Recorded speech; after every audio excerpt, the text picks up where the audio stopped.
যোগ্যদের মামলায় বিস্ফোরক হাইকোর্ট। বিচারপতি মন্তব্য করলেন এনাফ ইজ এনাফ, অর্থাৎ সহ্যের একটা সীমা আছে। কিন্তু কেন? সওয়াল জবাব কোন জায়গায়? কেন এই মন্তব্য করতে হলো বিচারপতিকে?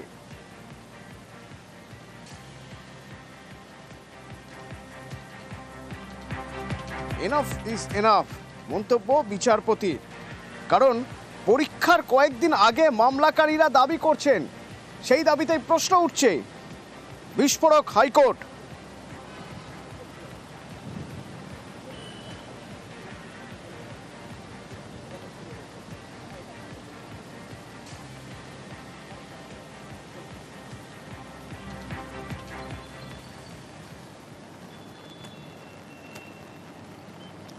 আর এই অযোগ্যদের তালিকা প্রকাশের পরেই যোগ্য যারা তারা বলছেন যে তেল আর জল তো আলাদা হয়েই গিয়েছে, তাহলে যোগ্যরা কেন আবার নতুন করে পরীক্ষায় বসবে?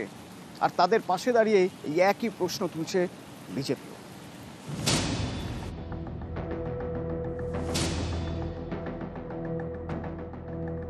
সুপ্রিম কোর্টের নির্দেশ মেনে অযোগ্যদের তালিকা প্রকাশ করেছে স্কুল সার্ভিস কমিশন। 7 এবং 14 সেপ্টেম্বরের পরীক্ষায় বসতে পারবেন না এই অযোগ্যরা, কিন্তু চাকরি পেতে হলে যোগ্যদের এই পরীক্ষায় বসতেই হবে। এতেই আপত্তি যোগ্যদের। তাদের প্রশ্ন, তাহলে যোগ্যদের আবার কেন পরীক্ষা দিতে হবে? একটা চাকরির জন্য কতবার যোগ্যতা প্রমাণ করতে হবে? যারা বেআইনিভাবে চাকরি পেয়েছিলেন তাদের তো অযোগ্য হিসেবে চিহ্নিত করেই দিয়েছে এসএসসি। এখন তো কারা যোগ্য সেটা বোঝাই যাচ্ছে। তাহলে যোগ্যরা কেন চাকরি ফিরে পাবেন না? কেন ফের পরীক্ষায় বসতে হবে যোগ্যদের? এই দাবি তুলে ইতিমধ্যেই মুখ্যমন্ত্রী এবং বিরোধী দলনেতাকে চিঠি দিয়েছেন যোগ্য চাকরিহারারা।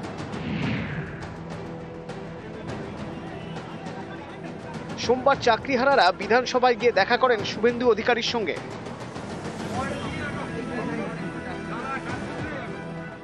আমরা চাইব রাজ্য সরকার নিশ্চয়ই যেন চান যে বিধানসভায় আধ ঘন্টা 1 ঘন্টার জন্য আমাদের বিষয়টা তুলে ধরে সর্বসম্মতভাবে, সাধারণত কি হয়, শাসক না চাইলেও বিরোধীরা চায়, অথবা বিরোধী না চাইলে শাসক চায়, কিন্তু আমরা দেখতে পাচ্ছি যেখানে শাসক বিরোধী দুপক্ষই রাজি হতে চাইবে এমন একটা জিনিস ঘটতে চলেছে। এই অনন্য নজির যেন সৃষ্টি হয়। সুপ্রিম কোর্টের নির্দেশেই অযোগ্যদের তালিকা প্রকাশ করেছে এসএসসি।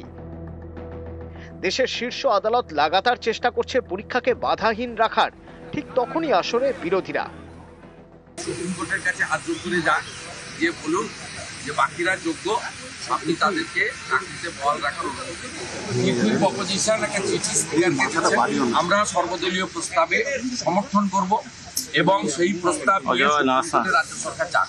রাজনীতির ঊর্ধ্বে উঠে শাসক এবং বিরোধীরা দীর্ঘভাবে 15,000 শিক্ষক শিক্ষিকার চাকরি বহালের পক্ষে সর্বসম্মত সিদ্ধান্ত বিধানসভা থেকে নিয়েছে। আমি মনোজ পন্ত চিফ সেক্রেটারিকে একদম স্পেসিফিক প্রস্তাব পাঠাচ্ছি সর্বদলীয় প্রস্তাব আনার জন্য। যোগ্য সেই প্রস্তাব নিয়ে যদি সুপ্রিম কোর্টে রাজ্য সরকার যায়, আমার ধারণা এটা একটা নজির স্থাপন হয়। উনি কিসে সাপোর্ট করবেন তার জন্য তো সরকার বসে নেই। সরকারে যেটা করবে সেটা সরকার করবে। এই ব্যাপারটা বিচারাধীন। সুতরাং শিক্ষক তারা বসতে পারেন, তারা না বসতে পারেন, তারা আলোচনা করতে পারেন, তারা সমালোচনা করতে পারেন, তারা উপায়ের কথা বলতে পারেন, কিন্তু যেটা করার সরকার সিদ্ধান্ত অনুযায়ী সরকার করবে। আইনের ব্যবস্থার মধ্যে দিয়েই, বিচার ব্যবস্থা যা আমাদের আছে সেই ব্যবস্থার মধ্যে দিয়েই সমস্ত কেসগুলো দেখা হয় এবং দেখা হবে। এই পরিস্থিতিতে অনেকেরই প্রশ্ন, ফের যেভাবে রাজনীতির হাওয়া গরম হচ্ছে তার জেরে ফের নিয়োগ প্রক্রিয়া ধাক্কা খাবে না তো? নিউজ 18 বাংলা।